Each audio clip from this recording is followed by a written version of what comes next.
So what is delaying Nnamdi Kanu's case? Since you know you cannot win this case against him, why are you delaying the matter? That's a very big question. Yes. What exactly is delaying this case? Telling you, why be back and forth? Yes. Back and forth. If they have evidence against him, why don't you present it and accelerate the trial? What are you telling me? We even have two other cases. Dasuki, until today. Did you see him in court? Until they asked him to go. Exactly. Al-Mustafa. Darius Ishaku too. All of them. They have been let go. So what is delaying Nnamdi Kanu's case? So anybody who is telling you that Nnamdi Kanu refused is a lie. We have not had anything from the federal government.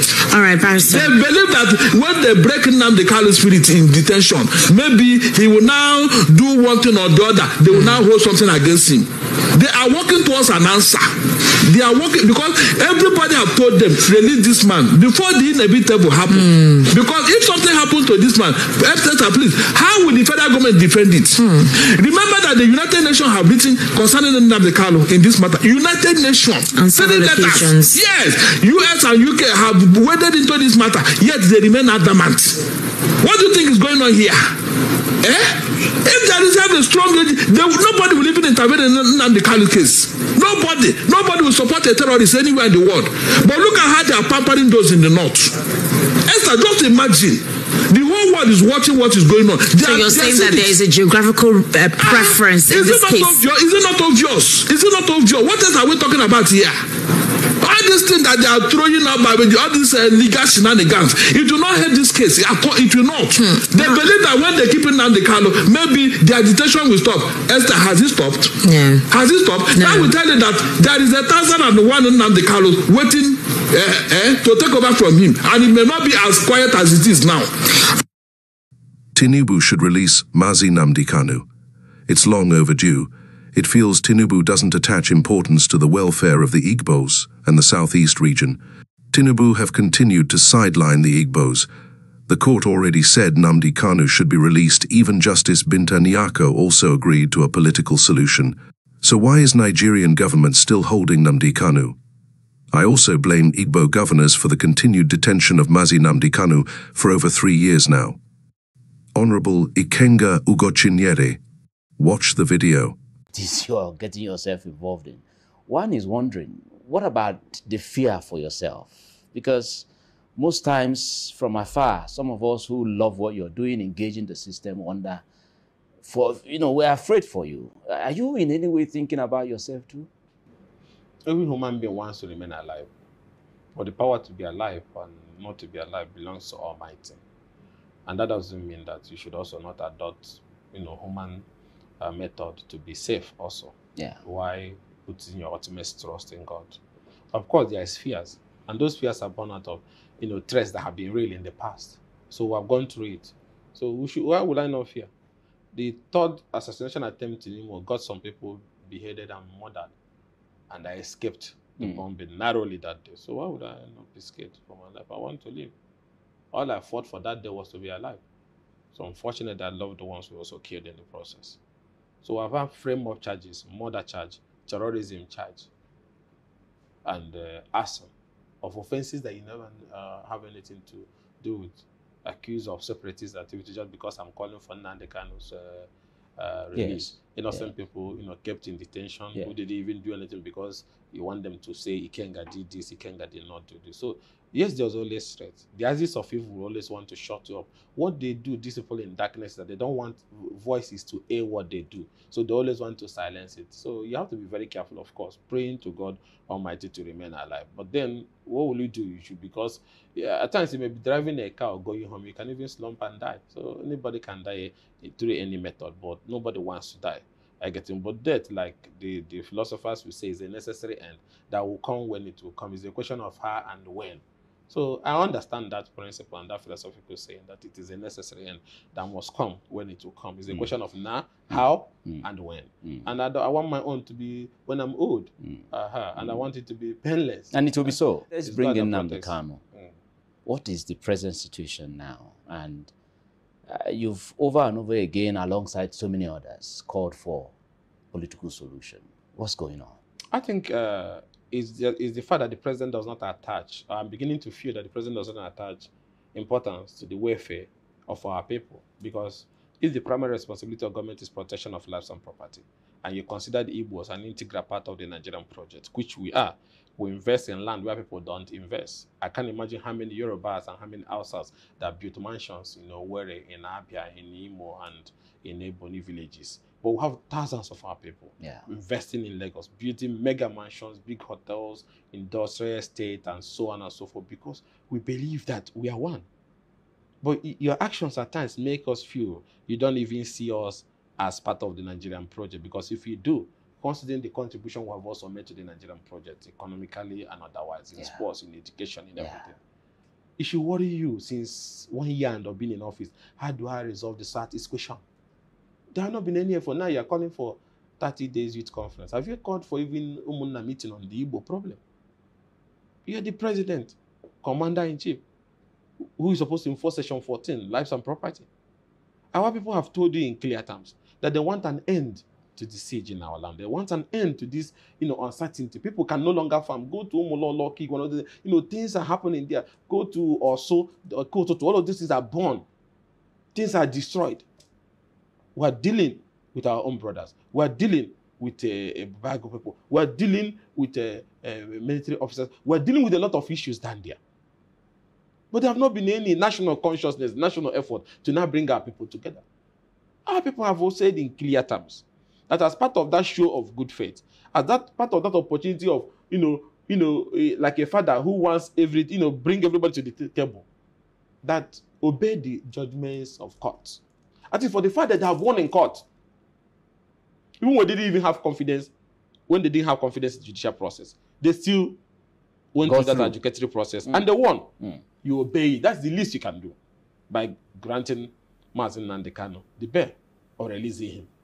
And Section 174 or thereabout was very clear on the powers. So what are we waiting for? The Attorney General can issue null. So the president, he has the powers to discontinue and terminate that legal proceeding. Justice Nyako, before the last judgment, agreed to a political solution and gave extended time, almost 3 months, so that government can now file. But the federal government never started that engagement. That shows hate. That shows lack of concern and care for the Igbos. The court, your court even said, go back and find a political way and I'll wait for you people. Waited 3 months, only for us to come again. Nothing. That made them to say, okay, since your orders are not being obeyed, you don't want to do anything, we don't have confidence. The woman have recused herself from the process. A new judge will come up. But this matter have lingered for over 2 years or thereabout. So allow that all over the world is done. Of course. We are not Hezbollah and all those other people. But you see, you are not asking now, ceasefire, Israel, let's go back to the table. Even when some of them are murderous gangs that we know. True. Our tribe is not a murderous gang. All you need is a political solution to address things that originated from age-long injustice, which everybody knows. We have been treated like we are second class in a country we have invested so much. Is it a lie? Now we have some of our leaders who doesn't want to speak in defense of our people. Doesn't take away the fact that our people also know that we've been treated unfairly. In a place we have confidence, in a place we have invested. That is what leads to this agitation. And now discussing and finding solutions to those issues starts with releasing Mazi Nnamdi Kanu, and then you go to the table. And every stakeholder, town union, governors, elected representatives, church leaders, then we now say this is the roadmap. Even after the war, when Gowon announced his 3R, reconstruction, rehabilitation, and this thing, was it implemented? Integration, yes. Was it implemented? Our people went home with 20 pounds of all their investment.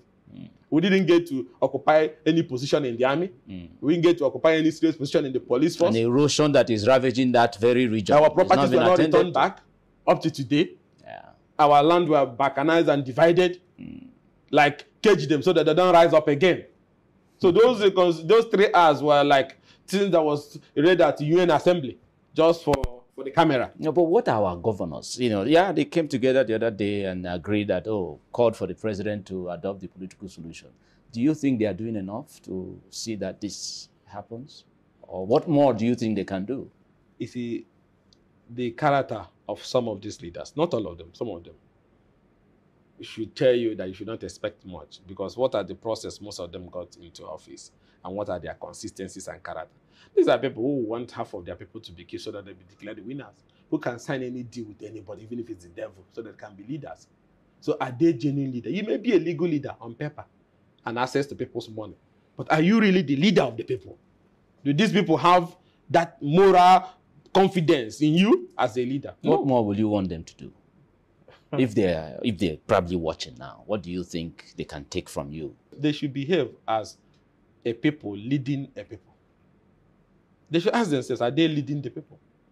In the first place, before Nnamdi came, if there was leadership, if there was a direction, it wouldn't have come. Would people have followed? No. Because there was no leadership. He felt it was a vacuum. Some of them doesn't want to say a word because they don't want to have issues with the government. Some of them have corrupt past. They feel that government will cover them. So if they want to ask a question, they may look at the other way against them. So they are not really, most of them. I'm not all of them, most of them. Because the electoral process was bastardized. So anything can creep into public position today. Forgot one senator told you that those he used to arrest as criminals in the past, they came to Senate and saw them sitting with them. That is the story. The institution, the base, everything is no longer standing strong. So to resolve this issue, like I told you, grant him bail, bring our people to the table. When the Niger Delta issue was there, didn't they, even the vice president traveled to Camp 4. Amnesty was applied. Yeah. Today, Tampolo is not the one holding NNPC security contracts. Oh, okay, yeah. It's part of all those harmonization. Yeah.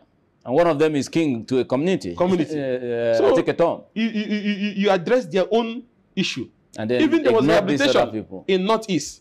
Exactly. Those who were even beheading. Yeah. You are talking about rehabilitation for them. And reintegrating them. Giving them one indomie with one egg, and they were eating. Making clothes for them. So the injustice is obvious. In North Central, Buhari, throughout his tenure, was focused on how to end farmer-sellers clash. What was that clash? A man takes his cattle into my farmland, and I say you can't pass. Is that supposed to bring a clash? No. Criminal law is supposed to deal with that. But you're still wanting to find a political solution to that crisis. Yes, whether the climate change is chasing the man with the cattle, the point remains my land and my farm is my farm. Yeah. The same way he wants his cattle to survive, my farm should survive. Yeah. This led to crisis, and the government wanted to find a solution to them. So why not sit with our people also to find a solution to these things that have made our markets to be burned? The economy of the South is wrecked. To be destroyed. Our people, move in fear. They don't travel home. Foreign remittance is dropping, which if it is high, Nigerian government will be benefiting. True. The amount of money people remit in dollars to help their people at home. True. Our people, whenever they make money anywhere in the world, if they don't send it home, they feel they have not started. True. So those things are not coming in. People are moving their parents and their family members out of the place. So let us be like the national anthem will say, a nation that is, in justice, united as one. Where no man is oppressed. So here you're oppressing us every day. Here you're not making any effort to address our complaint. And you still want those people to have confidence. Okay. So all these things are not fair and are not just. It's fine. Forever Arctic Sea features a blend of oils to provide you with a perfectly balanced omega-3 supplement. Fish, calamari, and high oleic olive oil support key areas of your body, including cardiovascular, digestive, immune, brain and eye health. It helps to promote memory and healthy brain function, helps promote healthy circulatory functions, promote healthy digestive system, helps to promote strong joints, helps promote healthy cardiovascular system. It helps to reduce cholesterol levels. Get yours now. Call or WhatsApp 2349-02663457 or 234-8003-957767 for more information. If you are good in networking, this could be a good opportunity for you to make some good passive income while helping to save and improve people's life and health. See you on the other side.